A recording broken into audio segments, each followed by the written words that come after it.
ها بیا چې دا کوم اسلام پسند دي دی ته وګوره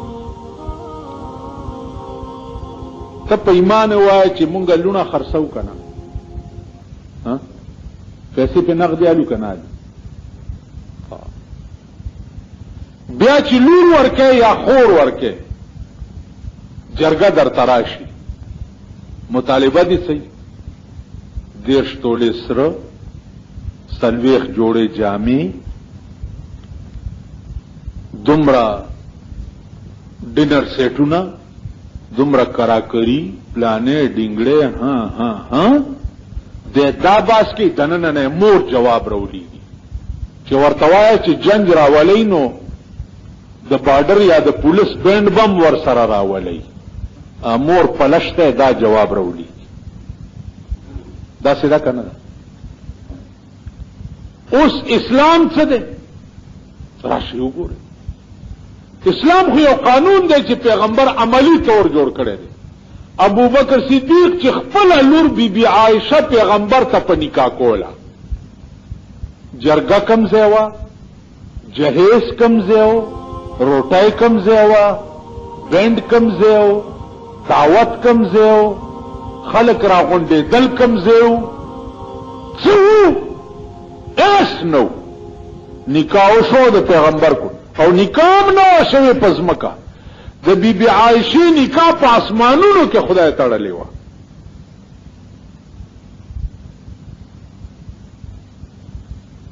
راشي کم لور داسې واده کی دا اسلام دی کنه د بی بی فاطمه واده دی مازیګر ټیم دی د بابر شړای لوپټه پیغمبر ور په سر کړه او په خپل ایجاب او قبول حضرت علی سره وکړو او جنکو ته وی چې دا د لاسونی سه حضرت علی کرے بوزي په دا اسلام دی کنه دا څه کولای شي شیخانو صاحبان سپینګری ورته کینی ها نو کالی به څومره شونډه راز وړاندې لګا زاړه چیلی پشان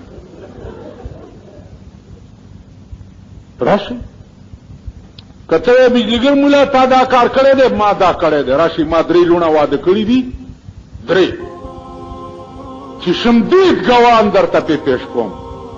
ما داسې کړی کمی پیسې غوښتي کمی پیسې اغستی د کوره مې چې څه در توفیق مې ور سره کړی لکه د پیغمبر خپل وس کې بل څه نو یو میچن وا نو میچنې بی بی فاطمه سره په جهیز کې ور کړی راشه تاسو اسلام منئ دا ستاسو د ودونو حال دی مړی چې در کې وشي پامړي تاسو سال جوړ کړی هغه ځان له خپل غریوان کې سوچ کوي چې امړي نم څه شی جوړ کړي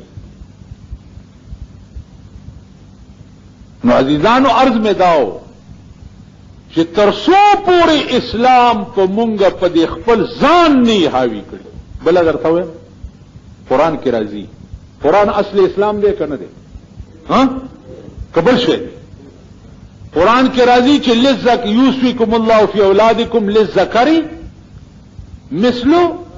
حظ الانثیین د سورۃ النساء د سر رکو دا کدویمه ده دویمه رکو ده یوسفیکم الله فی اولاد یوسفیکم الله الله وی زدر تا وصیت کو فی اولادکم دا اولاد په حق کې للذکر مثل حظ الانثیین چې د زوی دوی سیدی او د لور یوای صدا نن تروړ پختون قوم چې ده خور له لور له په مال کې حصہ ور کوي نو تاسو اسلام منئ بلکې پلار په ژوند خپل ټول مال زامنو پسې کی چې لور له د مرګ نرستو حصہ لاړه نشي دا سیدا کنه ده تاسو اسلام منئ نو عزیزانو دا اسی او جوګته او یو هغه د مکې د کافرو خبره ده چې پیغمبر ورته وی چې وحدوا ربکم یو خدای ومنئ دا ډېر بوتانم خدایان کړي دا دروغ دي هغې ورته وجدنا علیه آباءنا زمونږ مور او پلار په دې لار تیر شوي دي دا ته راته پکې اوس نوې لارې څخې نو تاسو هغه یې ماما چې وجدنا علیه آباءنا بس پلار نیکم چې څه کړي دي واورئ چا چې په لوڼو پیسې اغستې چا او په خورې پیسې اغستې دا لور او دا خور به د قیامت په ورځ د وینځو په صف کې ولاړي د وینځو ځکه چې دا اصیله وه او تا خرڅه کړه د ګډې او د چیلې او د غوا او میخې په شان دا به د وینځو په صف کې ولاړې وي او دوی به وایي چې الله زما پلار په هغه اسفل السافلین جهنم کې واچوه چې زه اصیله وم او دې خرڅه کړې ما په خبره پوه شوئ نو عزیزانو اسلام نشته